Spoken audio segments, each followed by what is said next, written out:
Tracking માટે નેપાળ ગયેલા પિતા પુત્રી 19 દિવસથી ગુમ, હજી સુધી ભાડ નથી મળી। સુરતના બારડોલીમાં આવેલા કડોદ ગામના પિતા પુત્રી નેપાળ ગયા હતા, જ્યારથી તેઓ ગુમ છે, જેથી પરિવારજનો ખૂબ જ ચિંતિત છે। પરિવારજનોના જણાવ્યા મુજબ છેલ્લે 21મી ઓક્ટોબરે તેમના પિતા પુત્રી સાથે સંપર્ક થયો હતો। એ પછી કોઈ જ ભાડ ન મળતા સરકાર પાસે મદદની ગુહાર લગાવી છે અને પિતા પુત્રીને જલ્દીથી શોધીને લાવવા માટે માંગ કરી છે।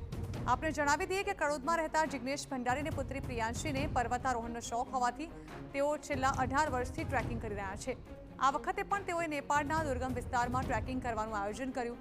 તેઓ 14મી ઓક્ટોબરે સુરતથી ટ્રેન મારફતે નેપાળ જવા નીકળ્યા હતા અને 31 ઓક્ટોબર સુધીમાં પરત આવવાનું આયોજન હતું, પરંતુ તેઓ સમયસર પરત ઘરે ન આવતા પરિવારજનોએ સરકાર પાસે મદદ માંગી છે।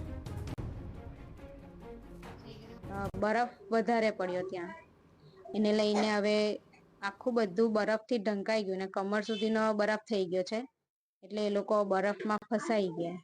એમની સાથે મારો લાસ્ટ કોન્ટેક્ટ 21મીએ થયો હતો। ત્યાર પછી મને કહ્યું હતું કે 30-31 તારીખ સુધીમાં અમે આવી જઈશું, પણ એ લોકો આવ્યા નથી હજુ ને આજ સુધી કોઈ કોન્ટેક્ટ જ નથી થયો।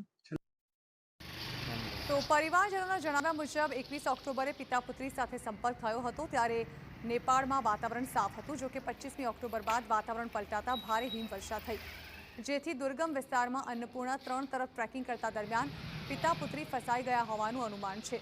હાલ સ્થાનિક નેતા મારફતે પરિવારજનોએ ભારતીય એમ્બેસીનો સંપર્ક કર્યો છે અને પિતા પુત્રીને શોધવા તમામ પ્રયાસો હાથ ધર્યા છે।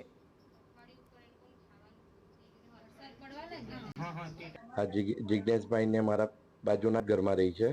હવે હાલમાં જે દિવસથી એ લોકો ગયા છે ત્યારથી એમના પરિવારમાં જે જાગુબેન ખરા એ મારો સંપર્ક કર્યો અને કહે કે અમિતભાઈ આજે કેટલા દિવસો થઈ ગયા, હજુ કંઈક જાણ મળી નથી।